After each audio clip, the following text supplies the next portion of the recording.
Mesyuarat Jawatankuasa Tetap Pengurusan dan Kewangan yang bersidang pada pagi tadi telah membincangkan tunggakan cukai taksiran di Majlis Bandaraya Alor-Setar. Sehingga kini, angka tunggakan cukai taksiran di Majlis Bandaraya Alor-Setar telah mencecah kepada RM24 juta.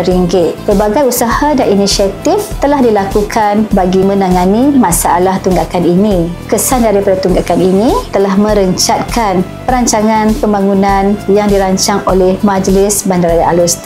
Sehubungan itu, Jawatankuasa Mesyuarat yang bersidang pada pagi tadi telah memutuskan penduduk boleh menjelaskan cukai taksiran secara ansuran. Penduduk yang mempunyai tunggakan cukai taksiran yang tinggi yang ingin menjelaskan tunggakan cukai taksiran secara ansuran bolehlah hadir ke bahagian hasil Ibu Pejabat Majlis Bandaraya Alor-Setar yang terletak di Jalan Kolam Air bersebelahan dengan Perpustakaan Awam Negeri Kedah bagi membincangkan kaedah cara-cara penyelesaian ansuran. Kita ada beberapa pegawai majlis yang boleh membantu tuan-tuan untuk rundingan dan juga berbincang jumlah yang munasabah untuk bayaran tunggakan tersebut. Penduduk bolehlah hadir ke majlis untuk meringankan bebanan kewangan anda.